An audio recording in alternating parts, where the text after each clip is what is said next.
Welcome to the English Mature with JB podcast. What if I told you that getting a flat tire in the rain, or I don't know, falling off your living room sofa, might actually be the ultimate cheat code to getting a top grade on your English Matura? I mean, it sounds crazy, right? Yep. But it's true. Yeah, today we have a really special mission. We're speaking directly to you, the high school student out there who is probably getting ready for your upcoming English presentation. Right, the dreaded presentation. Exactly. And we're diving into a fascinating stack of sources today. We are looking at the actual science of how your brain learns languages, combined with expert public speaking frameworks, like the ones used by professionals who tell those amazing award-winning stories on the show The Moth. It's such a great mission because, we know that preparing for an exam like the Matura can feel, well, incredibly overwhelming. Oh, totally. You have to stand up, demonstrate your English skills in front of everyone, and deliver this compelling presentation about a quote-unquote life-changing experience. Which is a lot of pressure. It is. And if you're sitting there right now thinking, but I haven't lived a life-changing adventure yet, please don't worry. You really don't need to have climbed Mount Everest to tell a great story. Right. And that's exactly what we want to explore in this deep dive. First, we want you to understand the biological and psychological reasons why immersing yourself in stories is fundamentally the absolute best way to master English. Yeah, the science behind it is just It fascinating. really is. And second, we're going to show you how to use a classic storytelling structure called the hero's journey to build a presentation that will just completely captivate your teacher and your classmates. So let's start with the language side of things, right? Because I hear this all the time from students. They say, Mhm. I need to speak better English, so I need to go memorize more grammar rules. The flashcards. Right, the flashcards. But our sources say that is actually the completely wrong approach. It's entirely the wrong approach. And to understand why, we have to look at this major concept in the science of language acquisition. It's called the comprehension hypothesis. The comprehension hypothesis. Mhm. Okay, break that down for us. So this hypothesis states that we do not learn a language by consciously studying grammar rules or, drilling vocabulary words. Right. Instead, we acquire language subconsciously by understanding messages. Linguists actually call this comprehensible input. Okay, let me make sure I'm getting this right. Are you saying that if I just understand what someone is saying, or if I understand the book I'm reading, my brain just naturally absorbs the English without me having to actively try? That is exactly what the science shows. Yeah. Direct instruction, like sitting in a classroom and memorizing lists of words, is just incredibly inefficient. Right, because it's so boring. Well, yes, but also biologically inefficient. In Mm. fact, there's a staggering statistic in our sources. Studies show that traditional spelling instruction takes about 20 minutes of conscious teaching to lock in just one single word. Wait, 20 minutes for one single word. Yeah, one word. Let's do the math on that. I Mhm. mean, if an average adult knows somewhere between, 40,000 and 150,000 words, Something like that, yeah. if I have to spend 20 minutes on every single one, I'd be studying vocabulary until I'm 80 years old. Yeah, It's biologically impossible to learn a language that way. precisely. There is simply not enough time in a human lifespan to learn 40,000 words through conscious classroom drills. Your brain has to have an alternative method. And, well, that method is stories. Stories, okay. Yeah, stories provide something scientists call non-repetitive repetition. Non-repetitive repetition. That sounds like a bit of a contradiction. How does that work? So when you read or listen to a story, you hear the same target vocabulary repeated over and over again as the plot moves forward. The words repeat, but the context doesn't. Oh, I see. Right, so it doesn't feel like a boring drill because those words are anchored to meaningful, exciting events in the narrative. That makes total sense. It's kind of like studying traditional grammar rules is like trying to eat dry, powdery vitamins, Yes, perfect analogy. right? It's tough to swallow, it's not fun, and you probably just want to spit it out. Mhm. But learning through a story is like eating a delicious pizza that magically has all those vitamins hidden inside the tomato sauce. Exactly. You're getting all the nutrients without the painful chewing. And beyond just being easier to swallow, stories actually change your brain chemistry while you learn. Oh, right, the affective filter. Yes. This brings us to another scientific concept, the affective filter. For you, the student listening right now to acquire a language, this affective filter must be low. Let's break down that term for our listeners. Affective refers to emotions or moods. So this filter is basically like an emotional wall in your brain, usually built out of anxiety. Exactly. When you're stressed, say, when you're terrified of failing a big grammar test, your brain releases cortisol. That stress hormone builds the wall up, and it actually blocks new language from entering your long-term memory. But stories lower this anxiety by letting you escape into an imaginary world. The brain shifts its focus from, I need to perform well on this test, to, I need to know if the hero survives this chapter. Ah, so you forget you're even learning. Right. When your focus shifts to the narrative, your brain drops its defenses, the anxiety wall comes down, and you become far more open to learning. Okay, but I want to push back here a little bit. If I just sit around reading fun stories and feeling relaxed, how does that actually translate into mastering a language? Lowering anxiety is great, but there has to be a deeper psychological mechanism at play that makes the language actually stick. You're right, and there is. It's deeply tied to human psychology and, well, who you want to connect with. And that brings us to a really fascinating concept from 1988, introduced by a researcher named Frank Smith. Okay. He called it the club membership effect. The club membership effect, what exactly does that mean? So Smith argued that to truly acquire a language, you must subconsciously consider yourself a potential member of the group that speaks it. You have to want to join their club. That makes sense. Yeah, language isn't just data, it's a social tool.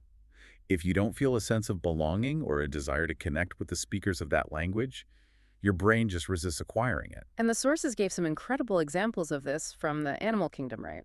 To prove how deeply wired this need to belong actually is. Let's talk about Lulis the chimpanzee. Lulis is a perfect example. So scientists were trying to teach this young chimpanzee human sign language. They used direct instruction, showing him the signs over and over. Like flashcards for a chimp. Basically, yeah. Hmm. But Lulis completely ignored the signs used by the human researchers. He only learned and acquired the signs that he saw his fellow chimpanzees using. Because he didn't view himself as a human. He viewed himself as a chimp. He only wanted to speak the language of the club he actually belonged to. Exactly. And researchers studying birdsong found something even more surprising.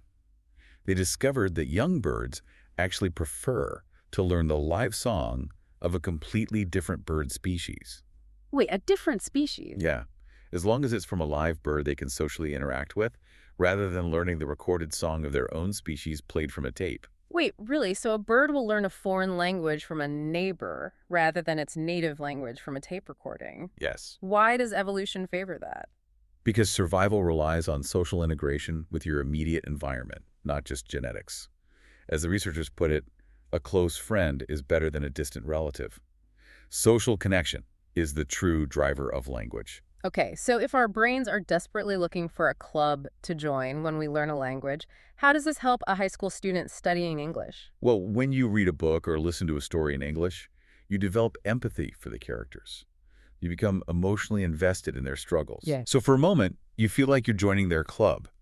And when your brain feels that sense of belonging, it just throws the doors wide open.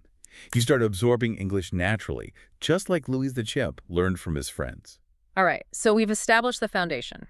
We know why stories are the ultimate tool for English mastery. You read them, you lower your anxiety, you join the club, and your vocabulary naturally expands without you having to chew on dry grammar vitamins. Exactly. But now let's flip the script. You've consumed stories, now you have to create one. Yes. You're standing in front of your class for your Matura presentation. Mm-hmm. And the prompt is, talk about a life-changing experience. Which is terrifying. How do you even begin to find a story to tell when you're a teenager whose biggest adventure this week was, like, missing the bus? The very first step is to take the pressure off yourself. You need to reassure yourself that you do not need to have lived an action movie life. Right. Great stories don't have to be about surviving a shark attack. They often come from what public speaking coaches call learning experiences. Learning experiences. Yeah, these are incredibly mundane, everyday moments that taught you a profound lesson. Oh, our sources gave a really interesting example of this about a mother trying to explain the concept of analogies. Tell us about the toasted sandwich. Right, the toasted sandwich. So this mother needed a story about effective communication. She didn't look for a dramatic life event. Instead, she remembered a morning when she was trying to explain to her toddler why they needed to put on sunscreen. Which is always a struggle with kids. Oh, totally. She's struggling to get the kid to understand. Then she realized it was exactly like buttering a toasted sandwich. Let's break down how that analogy actually works, because it's a great example of making the complex simple. So the mother explained that just as a layer of butter seals the bread and protects it from the intense heat of the frying pan, a layer of sunscreen seals the skin and protects it from the intense radiation of the sun. Wow. Yeah, that tiny everyday moment in the kitchen became the core of a powerful presentation about how to communicate difficult ideas to children. I love that because it proves the story is everywhere. But, okay, if a student is struggling to find their own toasted sandwich moment, our sources provide a framework. Yes, they do. They talk about the 5 buckets of personal storytelling. These are basically 5 places you can look to mine your memory. And 2 of these really stood out as highly practical for a high schooler. Yeah, the first one is using specific prompts. Instead of asking yourself a broad question like, what is my life-changing story? You ask yourself a very specific sensory question. Like what? For example, what is your favorite childhood smell and why? Or you focus on a single evocative word like failure or pride. Why is a sensory question better than a broad one? Because human memory works by association. A broad question just causes the brain to freeze. It's Sure. too much pressure. But asking about a childhood smell triggers a very specific, narrow memory path. Oh, I see. Suddenly, you remember the smell of rain on hot asphalt, which reminds you of the summer you broke your arm, which reminds you of the lesson you learned about patience. That's brilliant. The other really useful bucket is contrasting dates. This is where you frame your memory by comparing 2 different eras of your life, like me in 2020 versus me now, or my life before I got my dog versus my life after. Contrasting dates are powerful because they highlight the gap of change. And the space between who you used to be and who you are now, that space is exactly where your story lives. Okay, I want to try an experiment here. I'm going to put myself in the shoes of our listener. Let's say I'm sitting at my desk, staring at a blank piece of paper. I've tried the prompts, I've tried contrasting dates, and I still feel like my life is completely boring. What do I do? If you are totally stuck, the sources recommend a technique called the start with a point method. Do not look for an event first. Instead, figure out a strong belief that you hold today. Let's role play this. Okay. Give me a strong belief or a core value you hold right now. Okay. A belief I hold right now. I believe that perfection is the enemy of progress. Like, I believe that if you obsess over making something perfect, you'll never actually finish it. Great. Now ask yourself, was I born believing this? No. When I was younger, I thought everything had to be absolutely flawless or it was garbage. Exactly. So you work backward. You hunt down the specific memory or experience in your past that taught you that perfection is the enemy of progress. What was the moment that forced you to change your mind? Oh, wow. I'm remembering my 8th grade art project. I had this beautiful watercolor painting, and it was basically done and looked great. But I kept trying to fix one tiny shadow in the corner. I kept adding water and paint over and over until I literally rubbed a hole straight through the paper. Oh, no. Yeah, I ruined the whole thing because I couldn't just let it be good enough. And there's your mature presentation. No. Once you know the destination of your story, the lesson you learned, finding the starting point becomes so much easier. You just worked backward from a belief to a concrete memory. That is such a practical tool. Okay, so our listener has their memory. They've found their art project or their toasted sandwich. Now, how do they make it exciting? If our brains are looking for a club to join, how do we use storytelling psychology to pull the teacher and classmates into our club during the presentation? This is where we plug your memory into the ultimate narrative framework, the hero's journey. It's also known as the monomyth. Let's define that for our B1 and B2 learners. Mono, meaning one, and myth, meaning story. The monomyth is the theory that almost every great movie, book, and myth in human history is basically just one single story structure repeated over and over. And you can absolutely use it for your mature presentation. Yes, the hero's journey is a classic 3-act structure. Act 1 is the departure. This is where you establish your ordinary life and then introduce the call to adventure that disrupts it. But the sources heavily warn against burying your story under a boring backstory. Right, you have to establish high stakes immediately. The audience needs to know right from the beginning, what do you stand to gain or what do you stand to lose? If nothing is at risk, it isn't a story. It's just a book report. Exactly. Don't start your speech by explaining what you ate for breakfast or what the weather was like. Start right in the action. So instead of saying it was a Tuesday, I packed a sandwich and went for a hike, you start with, I looked at the map, the sun was setting, and I realized that if I didn't reach the cabin in the next hour, I was going to freeze to death. Immediate attention. The stakes are literal survival. Now, Often in Act 1, the hero receives this call to adventure, but they hesitate. They are scared or unsure, so they refuse the call.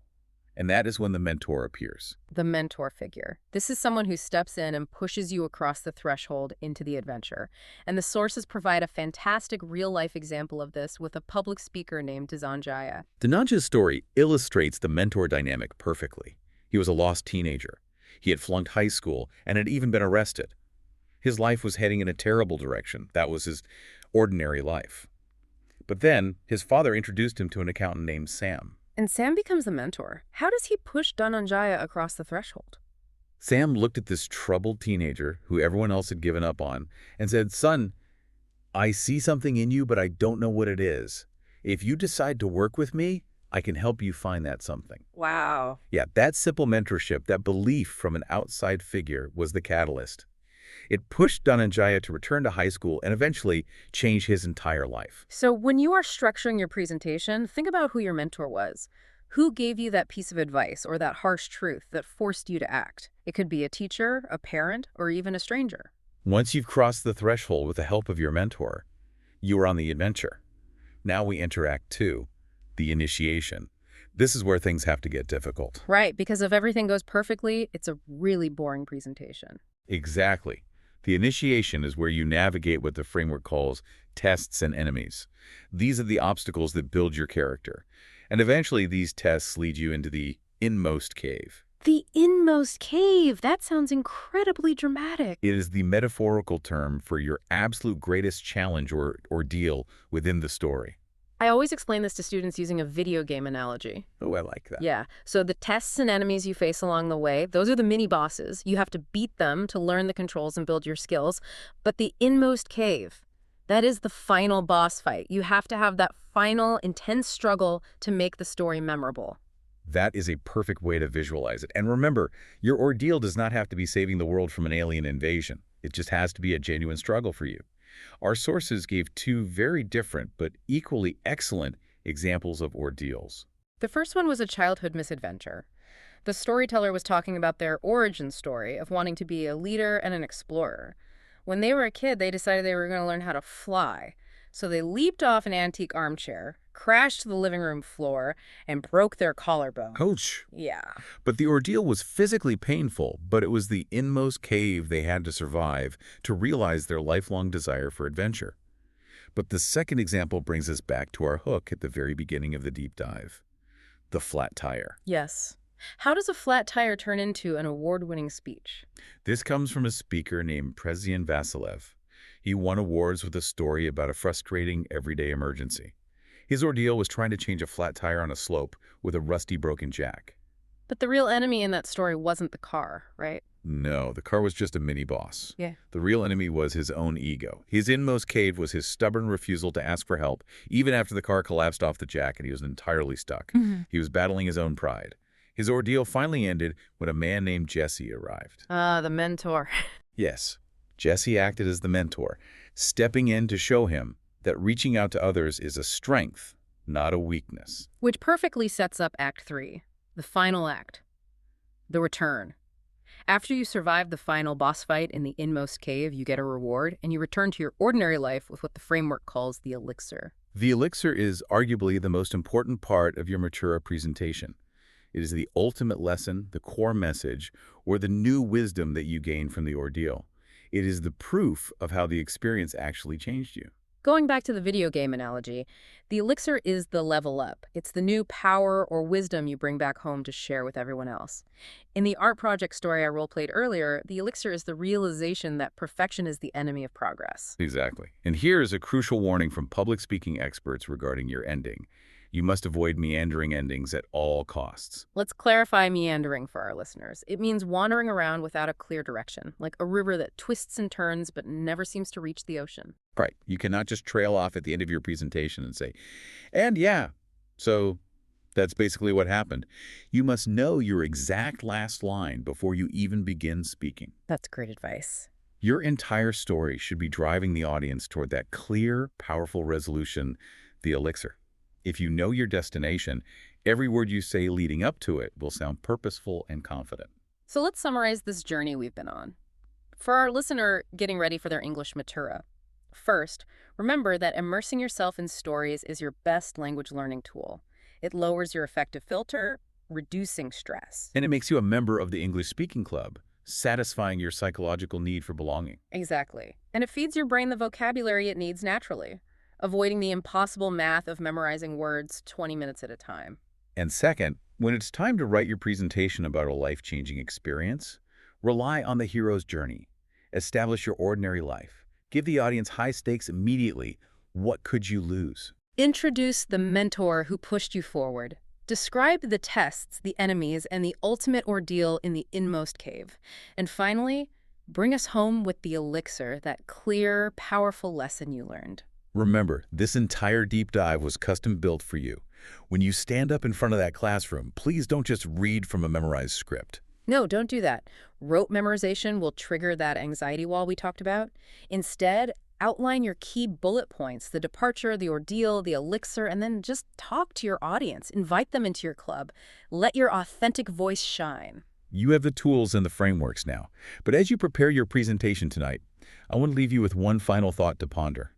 If every struggle in life is just the inmost cave of your personal hero's journey, what elixir or ultimate wisdom are you currently trying to earn right now without even realizing it? Ooh, think about that the next time you're frustrated by a flat tire or a difficult exam. Thanks for joining us on this deep dive. Good luck in your Matura.